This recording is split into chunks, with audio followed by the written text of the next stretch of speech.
Bonjour à tous, bienvenue dans mon salon. C'est la troisième vidéo solidaire en cette période de confinement. J'espère que vous allez au mieux, que vous restez confiants. C'est important évidemment de rester très positif et très confiant. Troisième portrait qu'on va faire en deux temps et vous allez comprendre pourquoi. Il s'agit de Marie-Antoinette, donc un portrait évidemment de femme en écriture consacré à Marie-Antoinette. J'ai bien réfléchi et je ne vois pas comment j'aurais pu faire autrement que de le faire en deux temps. Alors, évidemment, beaucoup savent que j'ai beaucoup travaillé sur et beaucoup écrit sur Marie-Antoinette. Mais cette approche de portrait de femme en écriture, et donc cette approche d'une Marie-Antoinette qui est elle aussi en écriture, c'est une façon, je dirais, un peu originale de renouveler évidemment l'approche de ce vaste sujet qu'est Marie-Antoinette. Et donc on va le faire en deux temps, aujourd'hui et demain. Aujourd'hui on va se consacrer à Marie-Antoinette quand elle est encore toute jeune, et dans les premiers temps justement de son écriture, de son activité épistolaire. On peut dire qu'à cette époque-là, Marie-Antoinette, elle n'est âgée que de 14 ans, 15 ans, elle est évidemment toute jeune.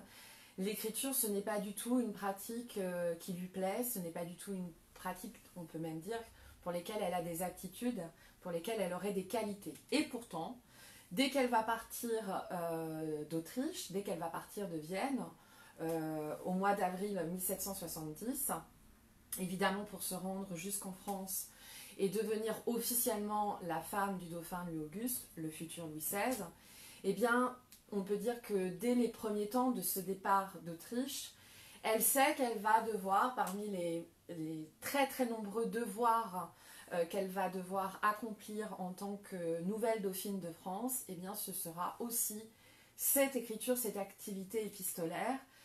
Alors pas avec n'importe quel correspondant, je devrais même dire pas avec n'importe quel correspondant, puisqu'il s'agit de l'impératrice reine Marie-Thérèse d'Autriche, qui est évidemment la mère de la jeune Marie-Antoinette. Deux mots quand même sur cette femme politique qui a été un véritable monstre politique, comme aimait le dire Stefan Zweig. Cette ogresse politique est née en 1717, elle monte sur le trône en 1740 dans des conditions très compliquées et c'est une femme qui a, on peut le dire, la passion pour politique. C'est de l'impro, c'est du direct, qui a la politique pour passion. Euh, Elle va véritablement œuvrer et consacrer toute sa vie, évidemment, en tant qu'impératrice, reine, toute sa vie à la vie politique européenne. Et on peut considérer aussi que sa progéniture, au total elle a 16 enfants, ce seront autant de pions qu'elle va savamment placer sur ce vaste échiquier politique qu'est l'Europe au XVIIIe siècle. L'alliance matrimoniale dont elle est de très loin la plus fière, eh bien, c'est l'alliance de la jeune Marie-Antoinette avec le futur roi Louis XVI, et pour cause. Je ne vais pas rentrer dans tout ça maintenant parce que ce sont des questions évidemment très compliquées, d'alliance militaire, d'alliance politique, d'enjeux diplomatiques. Ce sont des questions vraiment extrêmement complexes. Mais le mariage de Marie-Antoinette avec le futur Louis XVI, en fait, concrétise par les liens du sang une alliance militaire qui n'allait évidemment pas de soi dès la fin des années 1750 et encore jusqu'au mariage de Marie-Antoinette en 1770, puisque cela procède de ce que l'on appelle le renversement des alliances, qui a été pour la première fois signé en mai 1756. Ce renversement d'alliance consiste à faire désormais alliés politiques et militaires, d'un côté le royaume de France et de l'autre côté l'Empire d'Autriche-Hongrie. Et ça n'allait pas de soi du tout. C'est pour ça que je répète de façon, j'aurais envie de dire, inlassable, que Marie-Antoinette, quand elle arrive dans le royaume de France, qui est désormais le sien, donc à partir du mois de mai 1770, elle est très clairement perçue comme l'étrangère, comme l'autrichienne, à tel point qu'il faut bien avoir présent à l'esprit ce thème de l'austrophobie française dans le dernier quart du XVIIIe siècle, sinon on ne peut pas comprendre toutes les incompréhensions, tous les décalages qui peuvent exister entre d'un côté Marie-Antoinette et de l'autre côté les Français. Alors, Marie-Thérèse est donc extrêmement fière de cette alliance qu'elle a réussi à concrétiser et très clairement, elle sait que sa dernière fille, qu'elle a largement négligée dans sa petite enfance, n'est pas du tout préparée, n'est pas du tout éduquée pour être un jour sur le trône de France.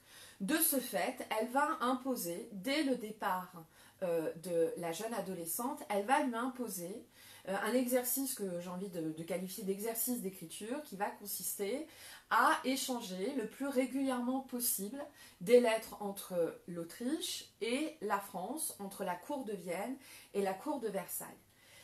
Cet exercice d'écriture, Marie-Antoinette y goûte peu, on peut même dire que c'est une véritable punition pour la jeune adolescente, et pourtant elle a très bien compris qu'elle l'attendait de façon intransigeante.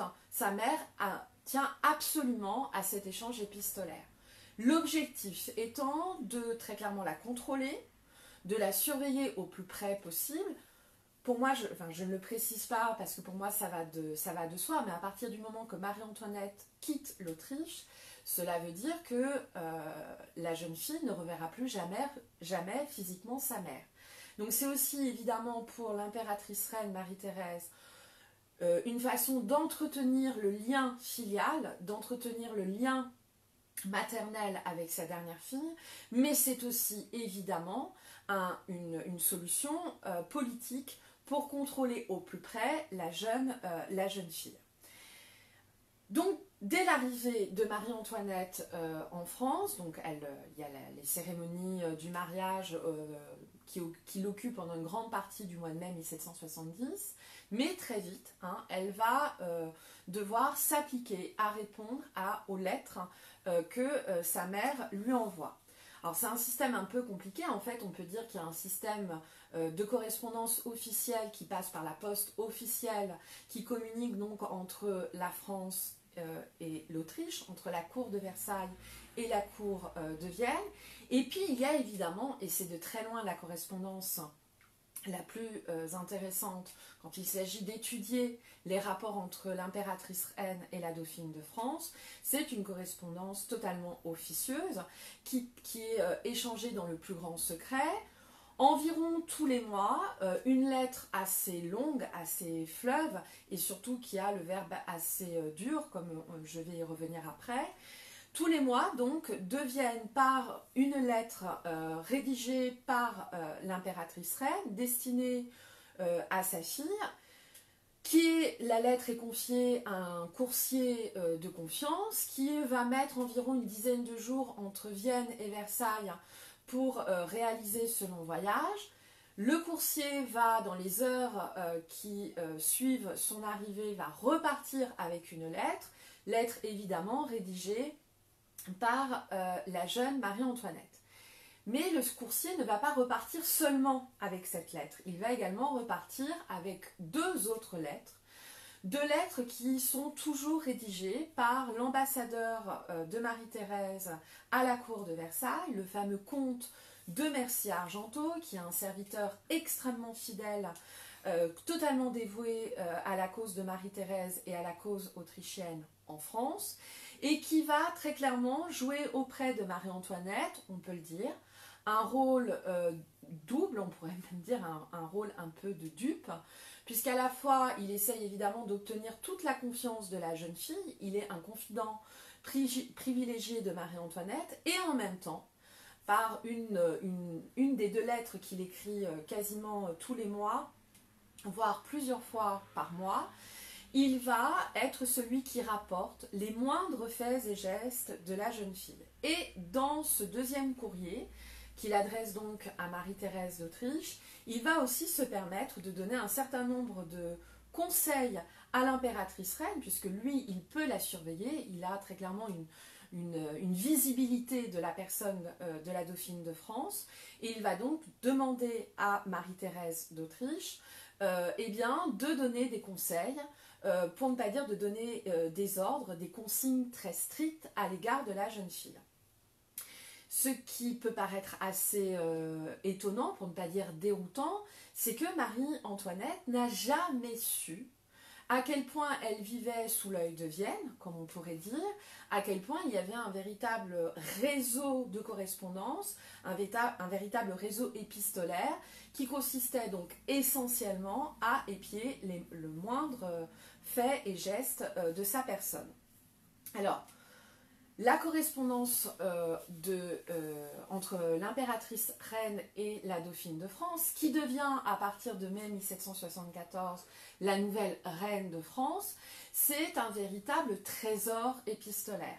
Quand on travaille sur l'histoire du XVIIIe siècle, la correspondance entre Marie-Thérèse et Marie-Antoinette, même si c'est en grande partie un trésor amputé, si c'est en grande partie un grand nombre de lettres, aussi bien de l'impératrice reine que de la dauphine, eh bien, n'existe plus, puisque un des ordres que Marie-Thérèse donnait à Marie-Antoinette, c'était de détruire, de brûler la plupart de ces lettres, pour pas qu'il y ait évidemment de preuves officielles de l'existence de cette correspondance parallèle. Au demeurant, toutes les lettres que nous conservons et qui ont été progressivement réunies au cours du XIXe siècle constituent un ensemble épistolaire absolument majeur de l'histoire de la deuxième moitié du XVIIIe siècle. À partir de cette correspondance, on peut étudier, même si bien évidemment les deux correspondantes ne sont pas des personnes anodines, si j'ose dire, mais elles donnent quand même une bonne idée de ce qu'est ou de ce que pouvaient être les liens mère-fille au XVIIIe siècle, de la naissance de ce sentiment filial, maternel.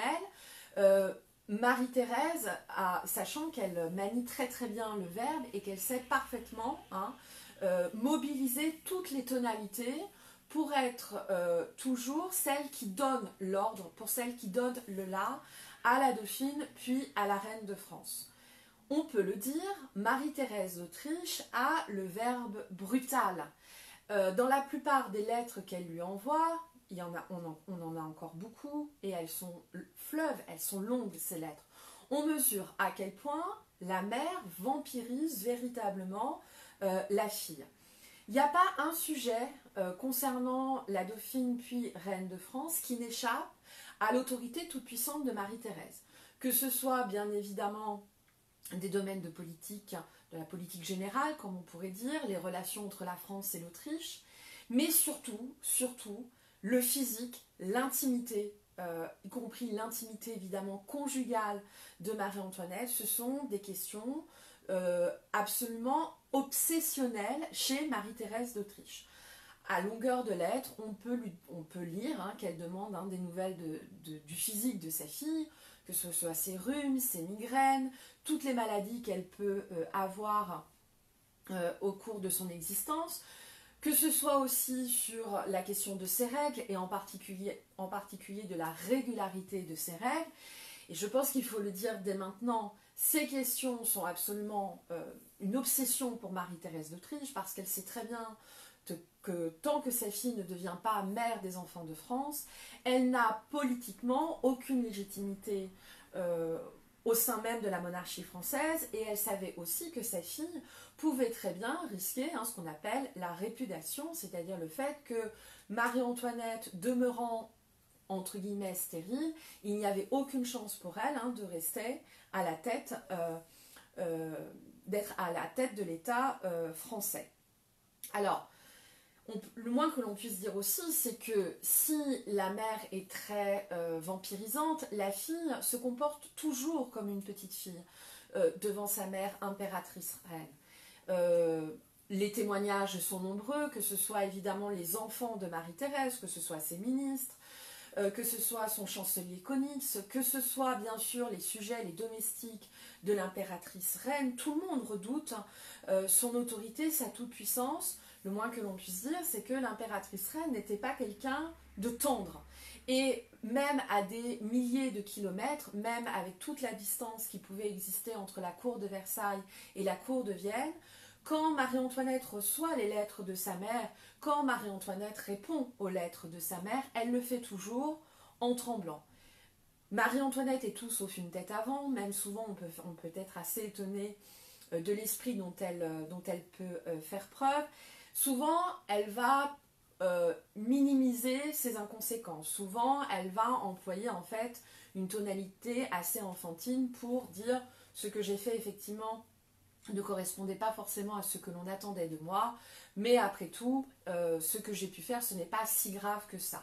Donc, il y a une véritable ambivalence que l'on mesure très bien, que l'on peut reconstituer au cours de ces quasi 10 années, même un peu plus, de correspondance entre la mère et la fille. Avant que je vous lise une des lettres que Marie-Antoinette a pu écrire longuement à sa mère, Marie-Thérèse d'Autriche meurt de façon assez brutale le 29 novembre 1780. Marie-Antoinette est absolument effondrée. Pourtant, en 1780, elle est déjà mère d'un premier enfant. Sa vie conjugale va beaucoup mieux, si j'ose dire. Et évidemment, elle est reine et elle vit son règne avec une certaine forme, je dirais, de légèreté, pour ne pas dire d'inconséquence.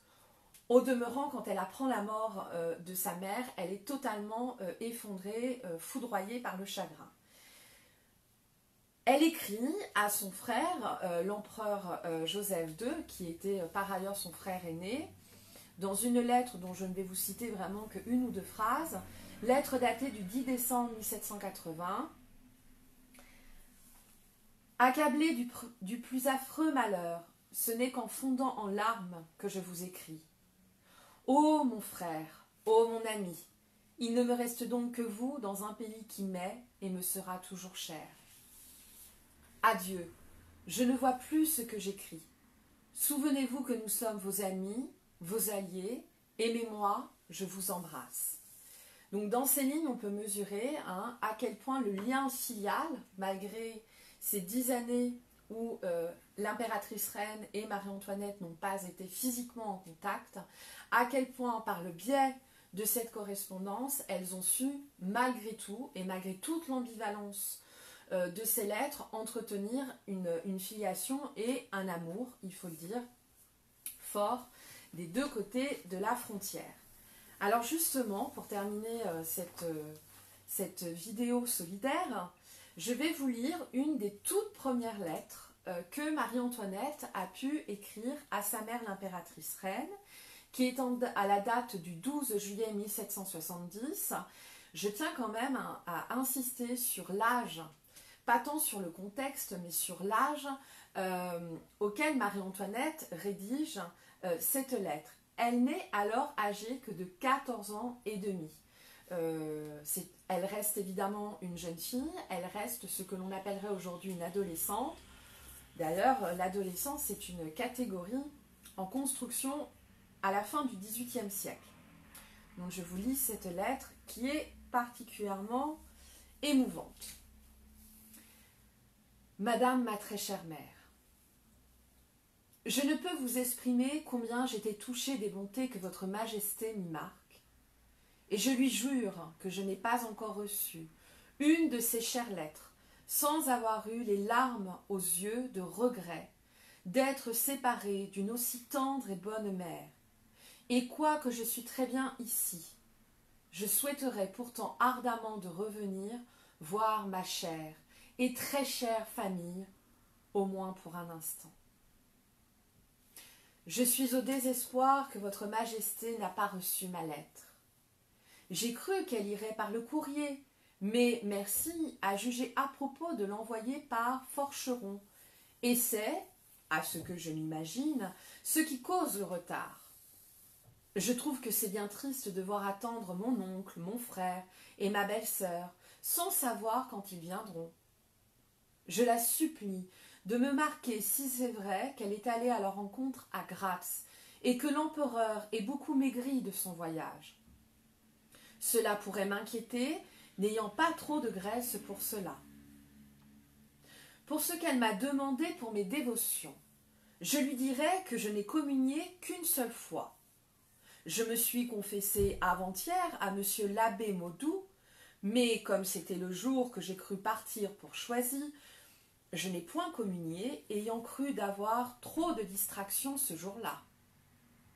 Notre voyage de Choisy a retardé d'1 jour mon mari, ayant eu un rhume avec de la fièvre, mais cela s'est passé dans 1 jour, car ayant dormi 12h30 de suite, il s'est trouvé très bien portant et en état de partir.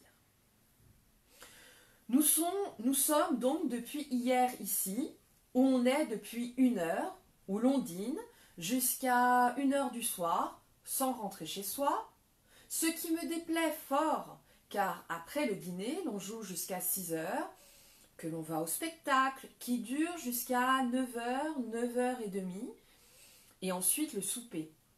De là encore jeu jusqu'à 1 heure, et même la demi quelquefois, mais le roi, Louis XV, voyant que je n'en pouvais plus hier, a eu la bonté de me renvoyer à 11 heures, ce qui m'a fait grand plaisir, et j'ai très bien dormi jusqu'à 10h30, quoique seule. Mon mari, étant encore au régime, est rentré avant souper et s'est couché tout de suite chez lui, ce qui n'arrive jamais sans cela. Votre Majesté est bien bonne de vouloir bien s'intéresser, à même de vouloir savoir comme je passe ma journée. Je lui dirai donc que je me lève à 10 heures ou à 9 heures, ou à 9h30, et m'ayant habillée, je dis mes prières du matin, ensuite je déjeune, et de là je vais chez mes tantes, où je trouve ordinairement le roi.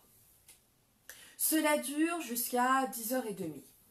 Ensuite, à 11 heures, je vais me coiffer. À midi, on appelle la chambre, et là, tout le monde peut entrer, ce qui n'est point des communes gens. Je mets mon rouge et lave mes mains devant tout le monde. Ensuite, les hommes sortent et les dames restent, et je m'habille devant elles. À midi est la messe.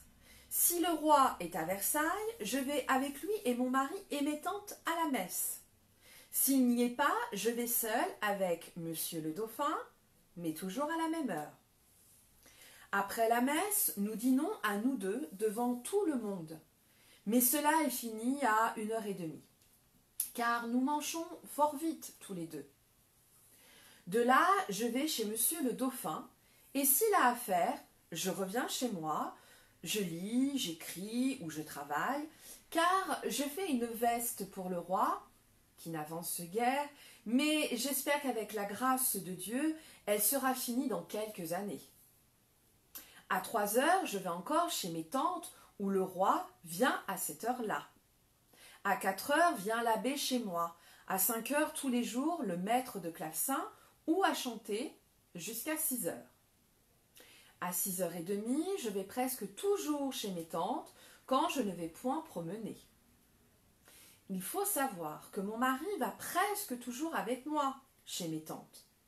À 7 heures, on joue jusqu'à 9 heures, mais quand il fait beau, je m'en vais promener et alors il n'y a point de jeu chez moi, mais chez mes tantes. À 9 heures, nous soupons. Et quand le roi n'y est point, mes tantes viennent souper chez nous. Mais quand le roi y est, nous allons après souper chez elles. Nous attendons le roi, qui vient ordinairement à 10h15.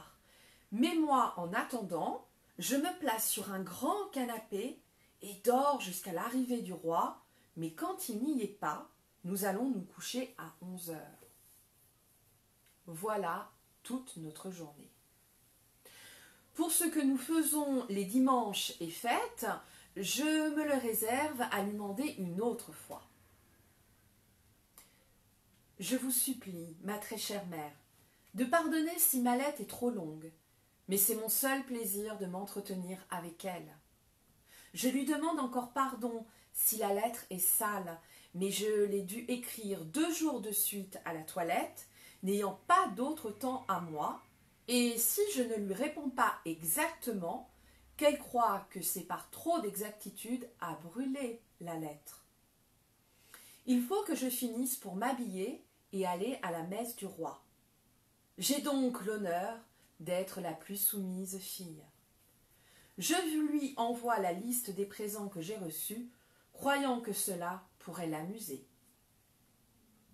Voilà un exemple de lettre rédigée par une jeune fille appartenant à la famille royale de France à l'âge de 14 ans et demi. Alors demain, on continuera dans une deuxième vidéo solitaire à étudier ensemble, à aborder ensemble le thème de Marie-Antoinette, femme en écriture, une façon originale de l'aborder autrement. En attendant, je vous souhaite une excellente fin de journée. Prenez bien soin de vous et donc à demain. Au revoir.